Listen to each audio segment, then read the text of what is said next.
y'all, what's up? It's Chi, one half of songwriting and production duo Nova Wav. Welcome to the Creator Suite Fest, online edition. We are the power that will shift the culture.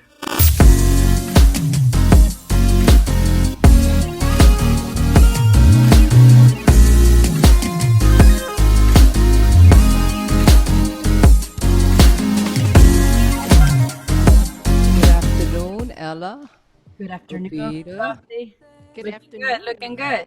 I think you've said a lot in the introduction, so I'm just going to say a little bit more about that. I'm an artist, entrepreneur, producer, engineer, and educator at NYU's Clive Davis program, where I teach electronic music, production, and music software. And today, as Vita said, I have the pleasure of talking with Ella Bric, formerly known as Linda Briceño, which we're going to totally ask about, who in 2018 made history as the first woman to win the award for Producer of the Year at the Latin Grammys. So with that said, I would like to say, Ella, welcome, felicitaciones.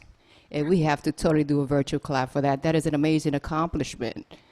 And we would totally like to welcome you to the Creator Suite community, because this community is focused on empowering women in music. So it's so super cool that you took the time out to share your story with us and just pretty much just have a conversation with us. So again, welcome. Oh, thank you so much for that introduction, Avita. I'm so moved. I've been a huge fan of the role of the Creator Suite has been doing, especially in a very important time for diversity, for Black artists, for Latinos. I feel like what you guys doing is just amazing. And Josie, come on, you're the goddess, man. Gracias. So much for having me. Fantastic. So I had the pleasure of speaking to you prior to us talking today, and there is so much about you that I would love to share, but our time has to be just limited to the main things. So I'm going to grab just a couple of the main things, but I feel that before we can even get to what's going on now, we have to give some kind of story, your backstory about you. So for one, I would like to say I think you're totally a Renaissance modern woman. You are an accomplished musician, producer, singer, songwriter, filmmaker, and you are doing all these things as an independent artist. You won Producer of the Year, the Grammy Award, as an independent artist and as a Latin woman. So you were not only the first woman, you were the first Latin woman. So we must discuss, obviously, the independent aspect, but what I want the listeners to know is your musical background. You are from Venezuela. Your musical training started in Venezuela, and you, obviously with the encouragement of your parents, your father being a well-known musician, Andres Briceño, in Venezuela, and through a program that's called El Sistema in Venezuela. Can you tell us a little bit about your musical training and how you got here? Yeah, absolutely. Well, I was born and raised in Venezuela. I was 4 years old. My father found me in his music room that was, plenty full with instruments. And for some reason, I picked up the trumpet. And he said, "Well, I'm gonna help her get her through this. She may not have any idea what she's doing, but I'm gonna guide her." And that's what he did pretty much.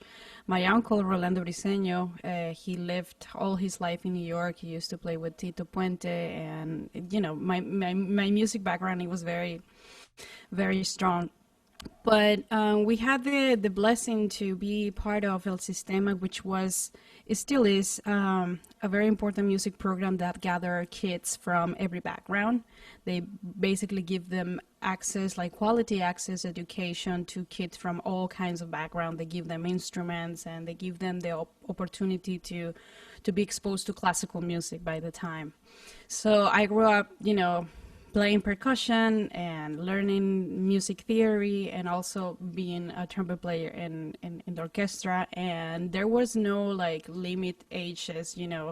I could be playing next to a guy of 20 years old, or a guy or a girl from 15 and I was 10, and it was very inclusive in that sense.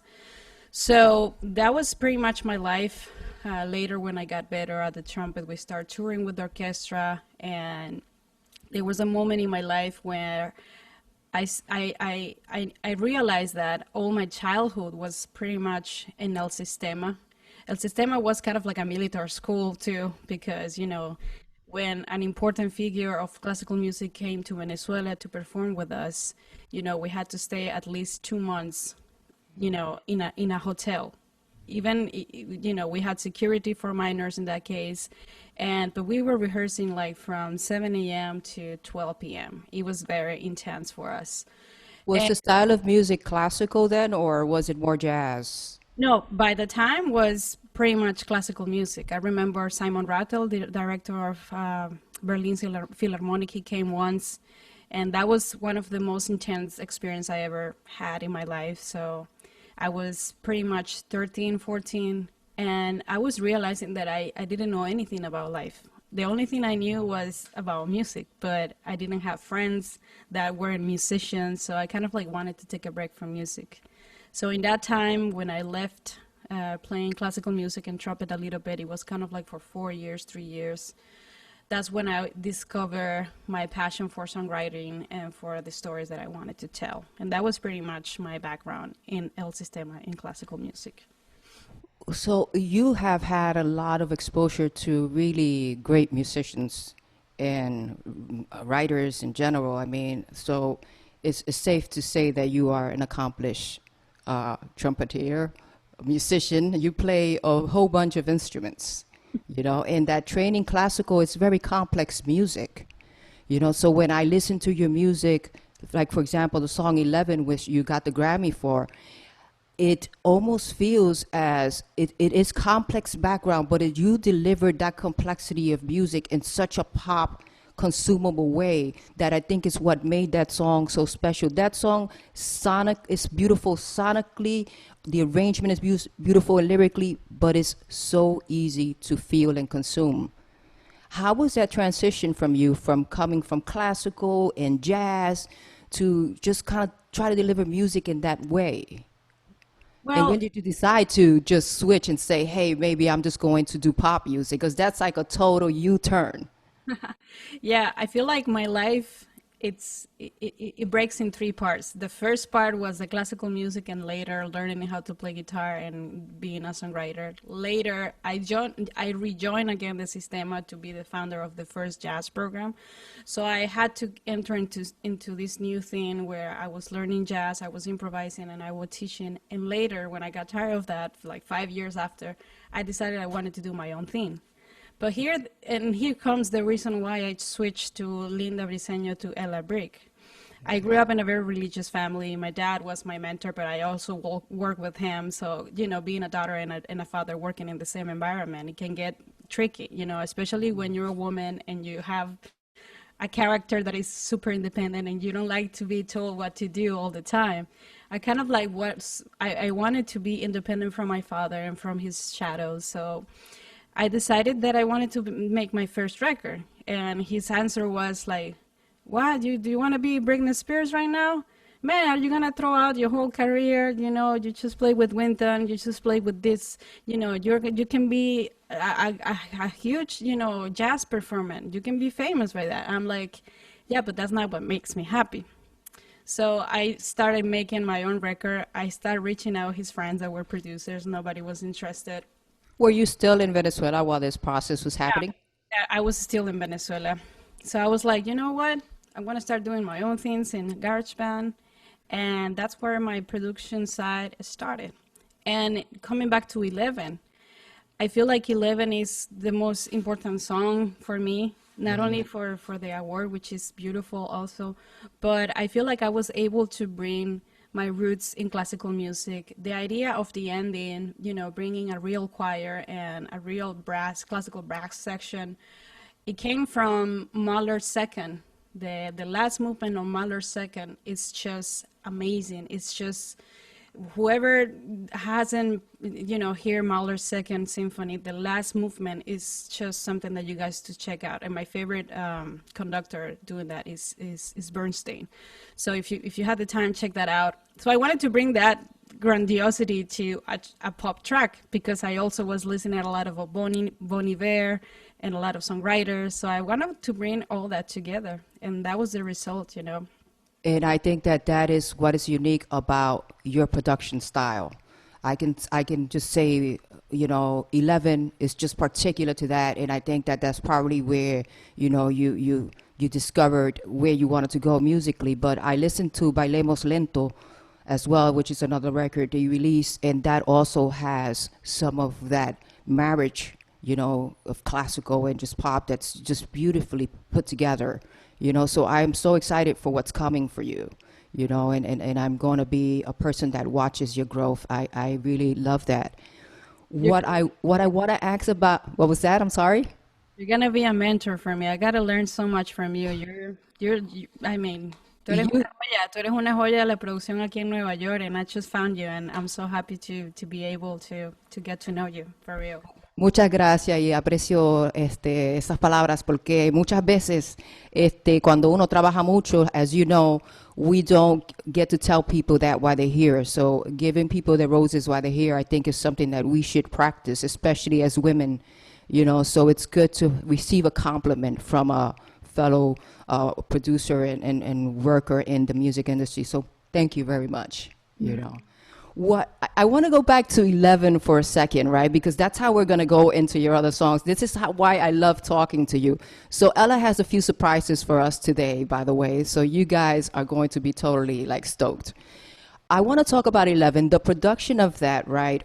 Because we have a community that's very technical as well, and I think they would be curious to know what software you use, what was the creative process behind that, as far as creating the song lyrically, and what software did you use it, or was it in the box, maybe just on one software, or was it live? What was that whole process like? Well, this is a great question. Because I didn't have any knowledge of music producing, and I was pretty much self-taught. I didn't consider myself a great sound engineer, so I had to work with what I had in my hands. So the only thing that I had was a MacBook Pro. I didn't even have an interface. I just had like a USB controller and, my music knowledge. So a good friend of mine gave me an advice because I was noticing that I was taking too long to finish songs and to finish songwriting, and at the same time finish the production side. And he told me, why don't you get with other people to finish your songs? Because I was working all by myself. I was writing all the songs by myself. And I'm like, okay, I'm going to get with a good songwriter that has more experience than me. So I got with Fernando Osorio, a wonderful songwriter based in Miami. And, we wrote a good song because he was very experienced in terms of the form of a pop song. And sometimes when you come from a very complex background as jazz music, you tend to put a lot of crazy stuff. Yes. But if you want to make pop music, you got to respect the form. You got to know the style that you're working on. So he helped me to guide a very simple song that worked. And for the first time when we hang out the phone, Skype, something really good happened to me that I just went to Logic and the whole production came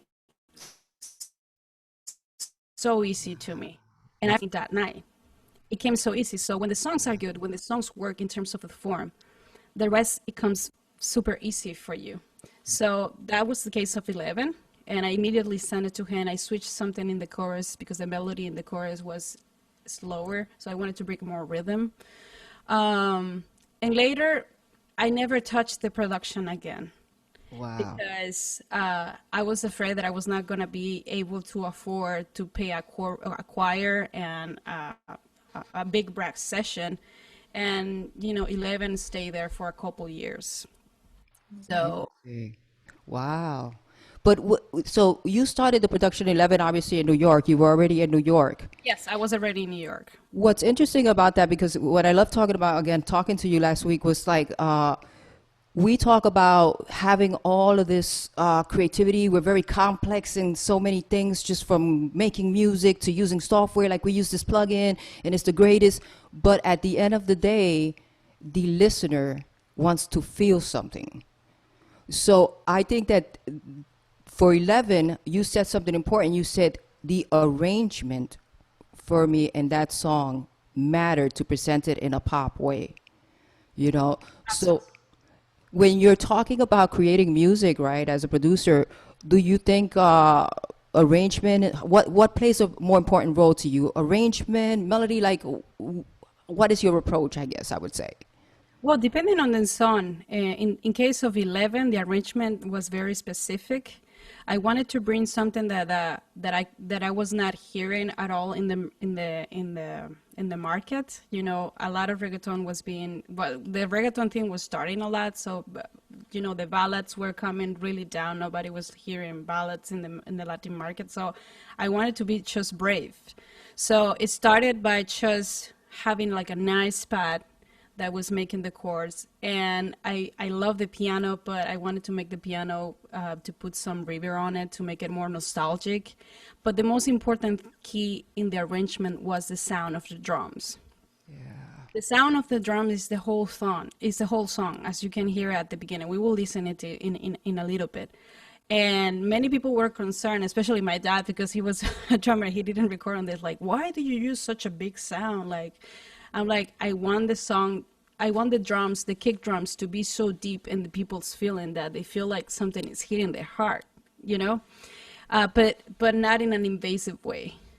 Later, a good friend of mine, she added little details. Joey Morales, which is a huge music producer as well. She helped me with the, to organizing the chorus idea that I had. And later, the challenge was pretty much finding the right musicians to play what already was there. Right. So most of this work was happening in Logic, right? Prior to everything, what happened, the first demo, the first and the last demo, it was pretty much all instruments that I played. And that's good information, I think, for the listeners, because sometimes we think we have to go to like these big studios and do big, great productions and spend, you did this in the box. Essentially, the demo version of the song was created in the box. You gave us the permission and you wanted to share with us today for us to be able to play the demo version of 11.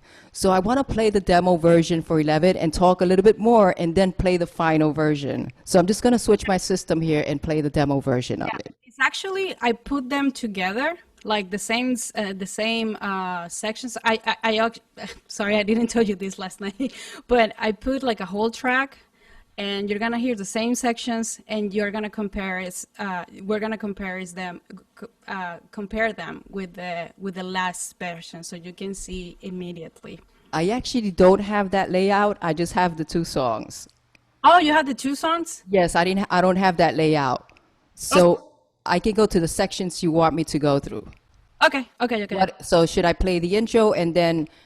You can play the whole thing because I mixed it. So I'll play the whole demo version first. Fantastic. So I'm going to do that. The one that is 11 demo versus 11.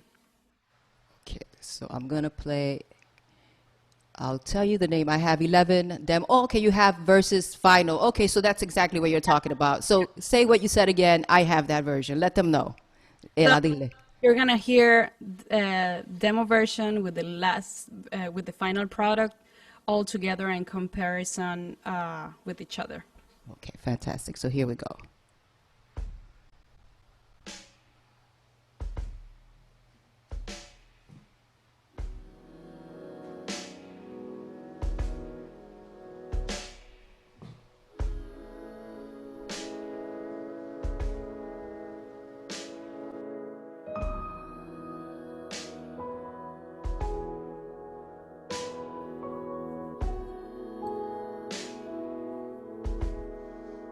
Tiempo se toma su tiempo.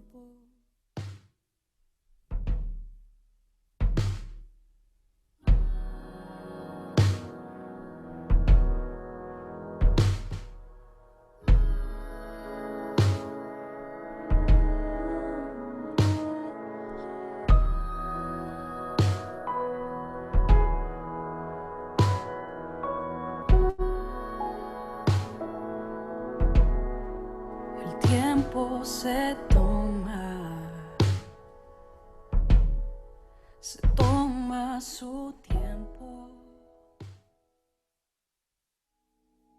Pertenecemos a algún lugar lleno de luces en una ciudad.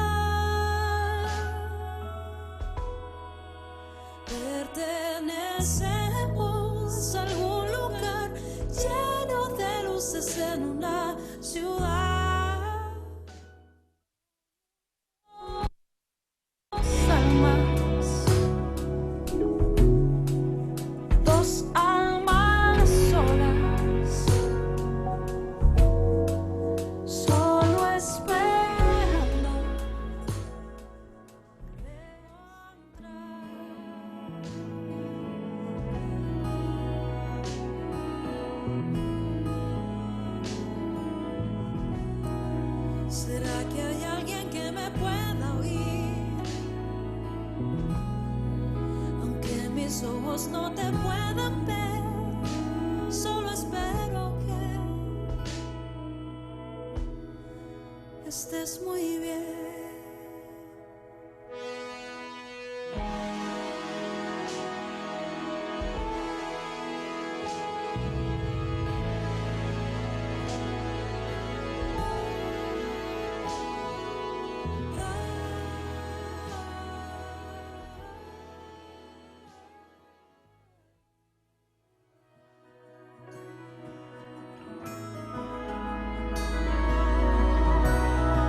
¿Será que hay alguien que me pueda oír? Aunque mis ojos no te puedan ver, solo espero que estés muy bien.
I think it's safe to say that everyone loves this song on the chat in here. It's a beautiful song. Cool. I honestly think it's amazing just to come from Logic to this super big production as the final product. Let's quickly talk about that because the ending section of this song, it's big. That required more than In the Box, and it required you to produce that because you heard it, you wrote it a certain way in Logic, and it had to be played that way. How was it with you interacting with that production process, the musicians, and all that? I think your microphone is muted.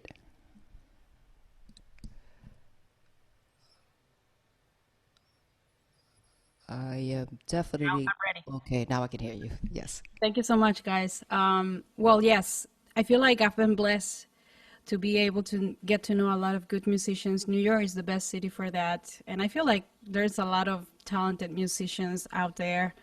And I had to find a music director to help me to get the right musicians to do this, because at the time, that was around 2016, I still didn't know quite much musicians that were good in terms of recording. You know, you can get a lot of good musicians that are good soloists, live musicians, but that doesn't mean they're the best option when you have to record session.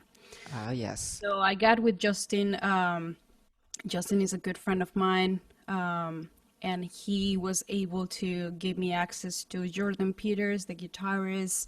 I did the keyboards. He helped me out to put in to fix in some issues with the arrangement for the vocals. But another important figure here, and that's why I call 11 featuring the Hidden Figures, is because I was actually going to ask you who the Hidden Figures are. the Hidden Figures is pretty much the whole thing, the whole musicians and all the choir and musicians that participate in this, because usually we don't give them credit, you know? You hear a lot of famous musician and you hear the strings in the back, and nowadays with Spotify it's very hard for them to get credit for what they do. So I decided to give all sound engineers involved, all musicians, the credit, even if it's on one name. So when people ask me, I can tell these are the musicians, these are the producers, these are the people involved in the production. That is commendable. Yeah, so my friend Germán Landaeta, a wonderful sound engineer, I went to Miami and we pretty much mixed this together. You know, we had to fix a lot of. Thank God I didn't have to fix a lot because the musicians were really, really good editing. In terms of the drums, the drummer got the idea pretty much. He knew what I wanted for this, so he sent all the tracks. I remember he sent like 6 drums, and we had to choose between 2 drums that were my favorite. So we got in Miami. Herman started, you know, doing the automation for the drums, and I feel like the challenge was the ending, because every single thing that we have, you can hear there are like 4 guitars happening. You can hear there are like pianos, you can hear voices, you can hear but we had to choose which was the most important thing that we wanted to hear. And we had to go to the demo, and I had to ask myself, what is this thing that I love so much? And the decision that we made is that we wanted the chorus and the brass to stand at the end. And that's pretty much what that was pretty much the choice. Again, I congratulate you. I think it's a beautiful song. I think it's a beautiful transition from such complex music as classical and jazz background to a place that you can share all of that with the world in a consumable, just beautiful way. You And know, so everybody record from their place. The only time that we went to an actual studio was only to record my vocals, but everybody record from their place. that is also important to note, because again, you know, as producers, we always think that we need to get equipment, we need to go to the studio, we need to get the best in this and best in that. And the fact that you were able to accomplish such a huge thing with that process of just starting in Logic and getting other artists, collaborators on it to do it on their own and bring it to you to one place to, at the end, just have a product that the world related to. It's beautiful. Okay, so again, congratulations. But I want to move on because there's so much about you that we need to talk about, you know. So obviously winning the Grammy is a huge thing. How did that affect you creatively, business-wise and personally? Because, you know, I would assume winning a Grammy puts you in a place where everyone thinks that, you know, I want to get at her and do music, and kind of might take away a little bit from the creative aspect of it just being just create, you know? Yes, I feel like, first of all, I never thought I would get a nomination as producer. I do knew that I've been a producer of my whole records, although that I got tons of help from my musicians, from sound engineers. I cannot take them from there. But, you know, which is my manager and I, we just, you know, inscribed the music. We were hoping to get more nominations for the other records that I produced. We had a record where Rubén Blades participated, and Maridal Hernandez, which she was a singer for 440 with Juan Luis Guerra, and we were rooting for that. But as we were reading, no, you didn't get a nomination here, you didn't get a nomination here, and then I was like, okay, I'm gonna just go back to sleep. And then she yelled, Linda, you got producer of the year. I was like, what? And then I started digging into, and I found out that only like 3 women have been nominated in the whole history, and we were, you know, the Latin Grammys had like 18 years, and the American Grammys, they have like 60 something years, and there hasn't been a winner, or, you know. So I was humble, and when I received the news that I won, I was in the Grammys, I felt a heavy weight. Yeah. Because I feel like for some reason the destiny chose a person like me, knowing that there are so many great producers, starting with you, Josie, with so many females that were before us, you know, and I was chosen to be that person, and it was a huge, tremendous responsibility that came to my shoulders. So when I received the Grammy, I said to everybody, to all the executives, like, this needs to change. We need more diversity. We need to know that there are a lot of people coming from colleges, from NYU, from New School. They want to have the opportunity to produce. And after that, I started seeing a lot of movement in Instagram And I feel like the award was beyond me because it started a conversation about the lack of women producers and sound engineers. We are only the 2% of a male-dominated industry. Educate, yes, please educate. And I was sad to know that. And you know what? After winning the Grammy, it didn't change that much who I was. I'm still the same independent producer, and I still get a lot of organizations that are pro woman, but they're still, giving exposure to artists that are already they're already established, Yeah. And I keep seeing, producers, female producers struggling to get gear, to get mentorship, and there are very few organizations who are doing that job, and that's why I give a hands out to the Creator Suite, to Women in Music, because they're really getting closer to producers to get an opportunity. I agree as well, and thank you for being the voice. You're a young creative, and you can impact a lot of people. And thank you for noticing that. You also thank the females that were nominated prior to, in that category as well, which was commendable too. So thank you for that. Yeah, too. Now, how creatively, because I would assume winning a Grammy kind of creative puts you in a space where people kind of say, well, she won an award. Like, does that change creating with people? How does that feel? I mean, it feels like a responsibility, like I had to get better at production, I was like, Linda, you need to start getting better at production. But at the same time, I'm not going to change the way I've been producing it. I just feel the necessity of keep being honest with the music that I've been doing and being brave.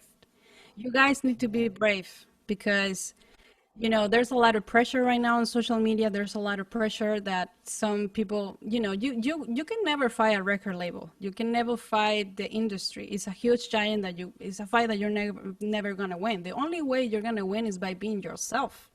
Is that why you are still an independent artist? Yes.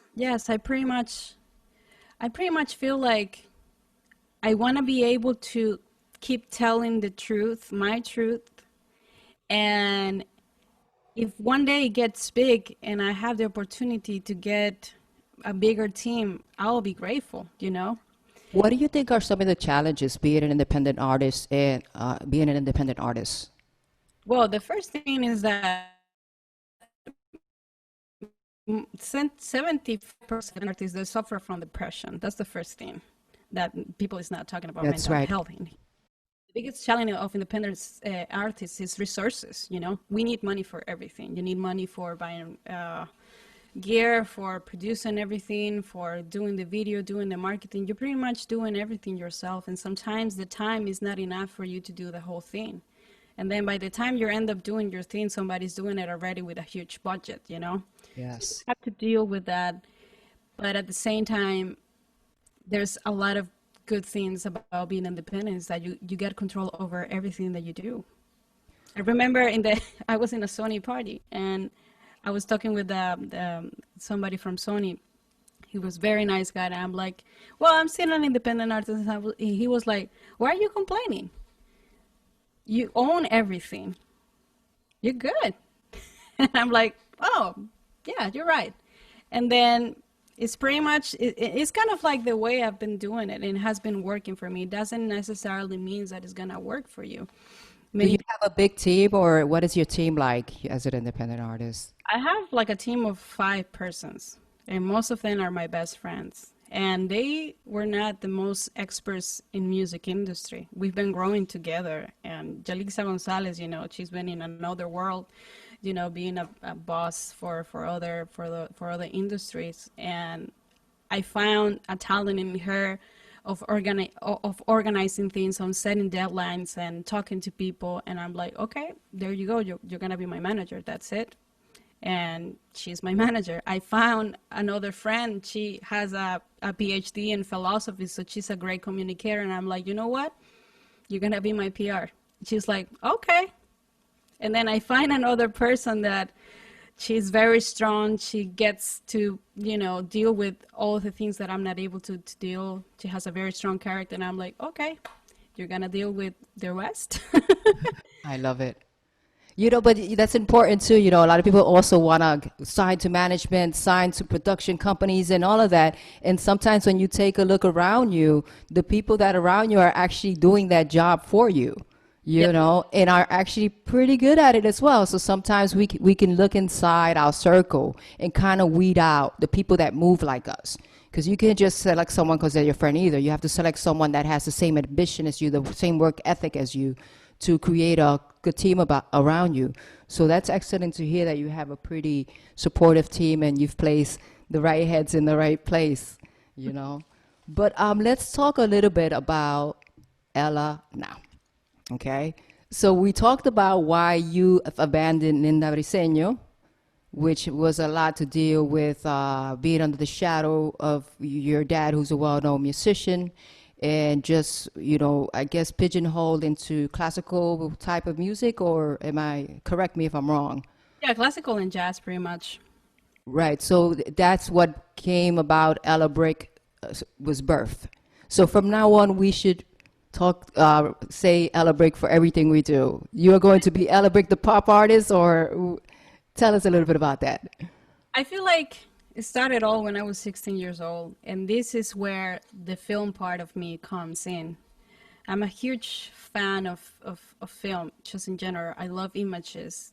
Even, you know, when it comes to music, I don't get inspiration only from other music. I listen to very few music because I've been listening to music my whole life, but I get emotion from movies and the music that comes out of the movies, you know? And I started taking pictures to myself when I was younger, when the selfie was not a thing. And the reason I started to take pictures of myself is because I was going through a process of accepting myself and loving my body and who I was. And when I started seeing these pictures, I'm like, oh, there's beauty in this. But I don't want this to be named as Linda. So I started, writing names of people that I admire. And for some reason, I remember Ella Fitzgerald, which was a huge influence in my life, her story. She started her career in her 40s, you know, being successful, and all her story about segregation. You know, it's something that I didn't understand at the time, but she was my figure. And I was like, I would like to be called Ella. And then, okay, but I don't want to forget my roots. So Briceño is my last name. And I'm like, okay, I'm going to call myself Bric as a stone, but I don't want to add the K. So I want a cheesy name with a cool name. So I'm gonna get Ella Bric. That was pretty much how it started. But later on, I started creating a character based on Ella Bric. And I think that I was writing for a character, but at the same time, I was afraid to come out as the person that I am right now. And I remember coming to New York City, the first thing that I did was cutting my hair. I shaved my hair to free myself from a lot of stereotypes that you find in Latin America, so especially Venezuela. We consume a lot of Miss Venezuela thing. We had this pressure of being the pretty woman, and that's pretty much how it started. And then I decided to start giving little by little the idea of the people that, yes, I am a trumpet player. Yes, I made a career as a jazz trumpet player, but I also want you to educate yourself and learn that you do not put a woman in a box. So I started doing songwriting productions, and I still get calls to get trumpet. Hey, can you record a trumpet in my song? And I'm like, sorry, I'm not doing that no longer. I actually like the fact that you are embracing your feminine side, because I think that working in studios and working with the male counterparts, sometimes we feel we have to behave in a certain way. And for me, even when I started, it was important to behave as I felt I should. You know, if I was a woman, then if I have my lipstick on the side, then so be it. That's my lipstick on the side of the board. It doesn't matter. You know, just things that we do as women is important. And I've always been strong about that. I am in the space with you. You're a male, I'm a female, but this is how I want to behave. So that's important that you mentioned that. And to all the women that are listening, be self-aware of that. Be who you are. If you're women, be women. Whatever you choose to be, whatever. Just be yourself. It's important. Yeah. But I want to talk about that quickly because I definitely want to play some of your new material. We have to. This is the first time that she is playing her next single. It is being debuted here at the Creator Suite today. It is called Una Obsesión, an obsession. We are going to play that. But I lost my train of thought just talking about it because I heard the song and I just already love it. But what I want to say is when you are moving ahead, we're moving from the Grammy and now we're, you know, continuing to grow as a creative and just do more art because that is what we do. You did, is that your film project that you worked on? Yes, yes. Graduating from school, I started working on a conceptual album that include 11. But there's an album before that and that's the reason why I came to New York City. I came to New York City with the promise of a producer. And then at the end, the guy, it didn't work, and I ended up having to finish college. So I postponed this record for more than 7 years now, and this is the record I'm putting out.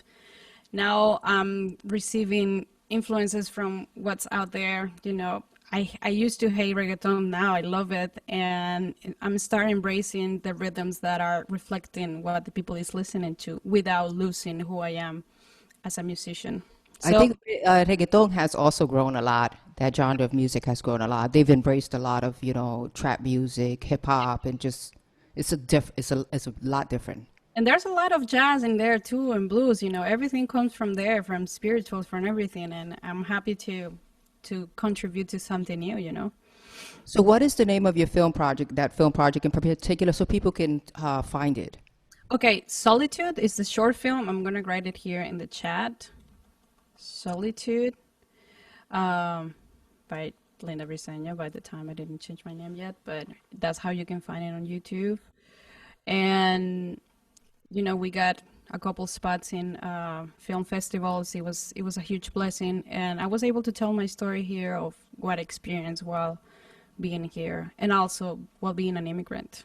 You I know. was just going to touch on that lightly, but we're running a little bit out of time. But I know that film also had a segment where you talked about the struggles of being an immigrant and all that kind of thing. The reason why I wanted to say that that is cool that you did that because I've watched you be active on the Black Lives Matter movement that is going on right now, and you've been very on the front, just playing your trumpet for of the classic of Ella Fitzgerald, Miles Davis. You've played that music and you've been very vocal in saying they inspired my music. They inspired me. Because of them, I am able to produce. So I commend you on that. And I also think it's important that people check out that film where you are talking about struggles of an immigrant, because I think that we as a community have a big fight to win, you know, so everything matters. We just want to move forward. I know you dropped Bailemos Lento as well. I love the record. People should check that record out. That means dance slowly, right? Yes. And what I want to do right now is really just play your new single, Una Obsesión. But before I play it, I want you to tell us a little bit about the production, the style, and how it came about. Well, the production came pretty much. I got seated with 3 songwriters very important in Miami: Cáceres, Claudia Prieto, and Yasmin Marrufo. They have written for everybody. And I was telling them, like, I want to write my first reggaeton, why not? But I want to talk about a weird relationship, my relationship. And the name, it's going to be actually now RaRa. It's not going to be Obsession anymore, so it's going to be weird. It's about a weird relationship. So the production started pretty much me messing around with Splice, which is a great resource for music producers. You know, I started getting some beats in there, and I started putting the harmony. And I wanted to make it kind of like an R&B-ish reggaeton that also have some brass and some cool vibe, but something that it doesn't go so much away from the kind of vocalist that I am. You know, my voice is very thin. I like singing very slow. I'm kind of like a ballad type of person, but I wanted to bring some rhythm and some joy. So that's pretty much what you're going to hear. What I love about everything you're mentioning is that you are very sure of who you are as an artist and how you want to present your music. And I think that's important for us as creatives to understand as well. That if you're going to put material out, just be committed to that and believe in it, because then the rest of the world, I think, will feel that. So let's play the song Una Obsesión, the new single that will be released by Ella Bric, and it is an exclusive. We get to hear it first here. Get your margaritas ready. Let's do it.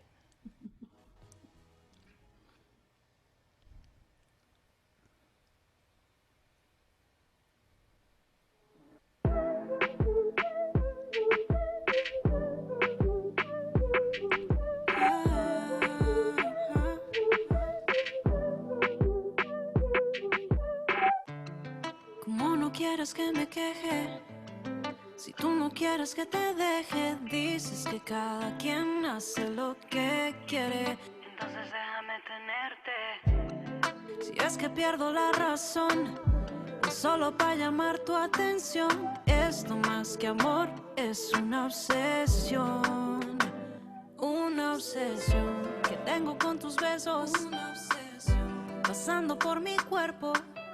Ganas de morderte me provoca. Una obsesión, sé que eso te gusta. Una obsesión, pero también te asusta. No tengo más que hacer, yo quiero seguir obsesionada contigo.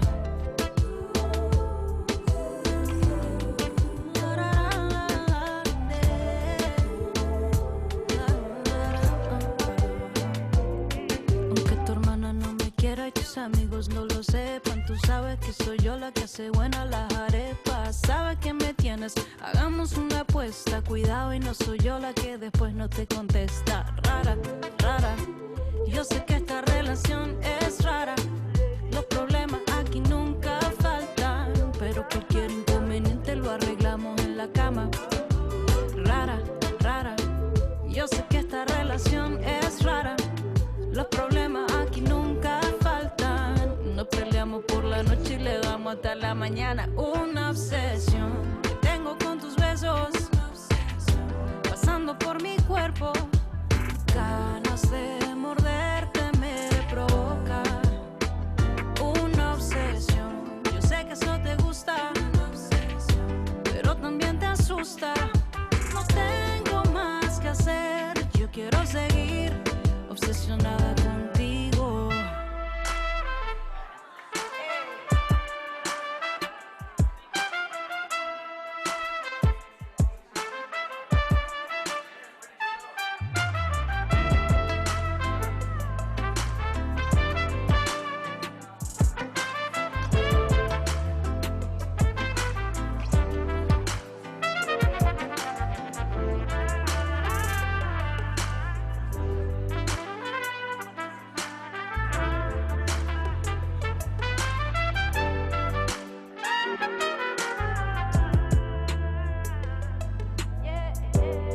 Obsesionada contigo.